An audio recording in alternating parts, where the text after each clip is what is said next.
स्वागत है दोस्तों। आज की इस अपनी क्लास में हम आधुनिक हिंदी कविता पर आधारित महत्वपूर्ण प्रश्नोत्तरी के दूसरे हिस्से को देखेंगे। कल हमने जो क्लास पढ़ी आधुनिक हिंदी कविता पर, वो हमने आधुनिक हिंदी कविता की महत्वपूर्ण जो काव्य पंक्तियां हैं उन पर आधारित पूरी की पूरी प्रश्नोत्तरी पढ़ी। आज हम उसी के आगे आपको और बहुत ही महत्वपूर्ण प्रश्न पढ़ाने जा रहे हैं, साथ ही उनसे जुड़े हुए महत्वपूर्ण बिंदुओं को भी आपको बताएंगे। तो इस क्लास के बाद आप जरूर कुछ न कुछ समृद्ध होकर जाएंगे, कुछ अच्छी तैयारी आपकी हो पाएगी। इसी उम्मीद के साथ शुरुआत करते हैं। हमारा पहला प्रश्न है, धिक जीवन जो पाता ही आया विरोध। पंक्ति में किसके जीवन का सत्य प्रकट हुआ है, या इस पंक्ति के लेखक कौन है? ऑप्शन निराला के जीवन का, या हनुमान के जीवन का, लक्ष्मण के, या विभीषण का। तो इसका जो सही उत्तर है वह है निराला। धिक जीवन जो पाता ही आया विरोध, इसमें ये पंक्ति राम की शक्ति पूजा में निराला जी ने लिखी हुई है, और यह माना जाता है कि निराला के जीवन की जो विसंगतियां रही, जो उनके जीवन का संघर्ष रहा, वो इस पंक्ति में प्रकट होता है। ऊपर दी गई पंक्ति राम की शक्ति पूजा की है, आपको ध्यान रखना है। धिक जीवन जो पाता ही आया विरोध। अब इसके बाद सरोज स्मृति के बारे में भी थोड़ी सी बात हम जान लेते हैं कि सरोज स्मृति निराला जी की रचना है, सन 1935 ईस्वी में प्रकाशित हुई। इसे हिंदी का सर्वश्रेष्ठ एवं प्रथम शोक गीत माना जाता है, इसे ध्यान रखिएगा। इसके रचनाकार निराला जी को मुक्त छंद का प्रवर्तक माना जाता है। ये बातें बहुत आवश्यक हैं, हम पढ़ जरूर लेते हैं इसे, लेकिन कहीं ना कहीं इसे बहुत छोटी सी बात समझ के छोड़ देते हैं। हमें इन्हें ध्यान रखना होगा। हमारा प्रयास यही है कि छोटी छोटी गलतियां कभी आपसे न हो। निराला जी का जो प्रथम काव्य संग्रह है वो आपको ध्यान रखना है, अनामिका 1928, और प्रथम कविता उनकी है जूही की कली 1916। यानी संग्रह के रूप में अनामिका, और एक कविता जो पहली प्रकाशित हुई जूही की कली, उसे आपको ध्यान रखना चाहिए। अगला प्रश्न देखते हैं, कुट्टी चातन उपनाम से किसके व्यक्तिपरक निबंध छपे? ऑप्शन आचार्य शुक्ल, डॉक्टर नगेंद्र, महावीर प्रसाद द्विवेदी, अज्ञेय। तो इसका जो सही उत्तर है वह है अज्ञेय। अज्ञेय जी ने कुट्टी चातन नाम से व्यक्तिपरक निबंध लिखे हुए हैं। इसके साथ ध्यान रखिए, अज्ञेय जी का जन्म कब हुआ? सन 1911 ईस्वी में। इनका प्रथम काव्य संग्रह कौन सा है, ये आपको ध्यान रखना है, भग्नदूत 1933 ईस्वी में। इन्हें प्रयोगवाद और नई कविता का शलाका पुरुष कहा जाता है। ठीक, ये सारे पॉइंट्स आप साथ साथ में ध्यान रखेंगे तो आपकी तैयारी बहुत आसान हो जाएगी। इसके साथ ही इनकी जो प्रसिद्ध कविताएं हैं कौन कौन सी हैं? नदी के द्वीप, असाध्य वीणा, कलगी बाजरे की।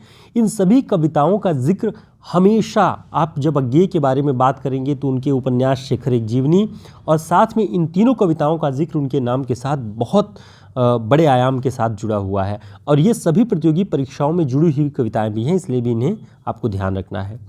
अज्ञेय जी के निबंध संग्रह कौन कौन से हैं? त्रिशंकु, सब रंग और कुछ राग, धार और किनारे, युग संधियों पर। यहाँ हमने कुछ महत्वपूर्ण निबंध संग्रहों के ही नाम दिए हैं, बाकी उनके निबंध संग्रहों की लिस्ट बहुत लंबी है, बाकी इन्हें आप ध्यान रखें, ये जरूरी है। दोस्तों, इस तरह के सभी प्रैक्टिस सेट, वन लाइनर प्रश्नोत्तरी और हिंदी साहित्य के इतिहास से जुड़े हुए सभी फैक्ट्स आचार्य रामचंद्र शुक्ल, नगेंद्र और बच्चन सिंह की पुस्तक पर आधारित हमारे इस हिंदी साहित्य के शॉर्ट नोट्स में मिल जाएगा। टोटल 170 पेज का ये नोट्स है। ठीक, और आप इसे प्रिंट फॉर्म में या फिर PDF में हमारे इस नंबर पे संपर्क करके ऑर्डर कर सकते हैं। ये सभी परीक्षाओं में आपके लिए काफ़ी उपयोगी होगी। अगला प्रश्न देखते हैं, हिंदी साहित्य के इतिहास को 7 प्रकरणों में किस इतिहासकार ने विभक्त किया है? ऑप्शन मिश्र बंधु, राम कुमार वर्मा, ग्रियर्सन, बच्चन सिंह। तो इसका जो सही उत्तर है वह है डॉक्टर राम कुमार वर्मा। डॉक्टर राम कुमार वर्मा ने अपने हिंदी साहित्य का आलोचनात्मक इतिहास नामक पुस्तक में इन्होंने हिंदी साहित्य के इतिहास को 7 प्रकरणों में विभाजित किया है, और यह ग्रंथ 1938 ईस्वी में उन्होंने लिखा। ठीक, इसमें कुल 7 प्रकरण हैं। राम कुमार वर्मा ने स्वयंभू को हिंदी का प्रथम कवि माना है। ध्यान रखिएगा, स्वयंभू को प्रथम कवि किसने माना? राम कुमार वर्मा ने। इनके इतिहास ग्रंथ में आदिकाल को क्या कहा गया है? संधिकाल। ठीक, आदिकाल को संधिकाल नाम किसने दिया? राम कुमार वर्मा ने। अब इनके प्रसिद्ध एकांकी संग्रह, एकांकी विधा के प्रवर्तक एक तरह से माने जाते हैं राम कुमार वर्मा, और इनके प्रसिद्ध जो एकांकी संग्रह है उनके नाम ध्यान रखिएगा। पृथ्वीराज की आँखें, रेशमी टाई, कौमुदी महोत्सव, औरंगजेब की आखिरी रात।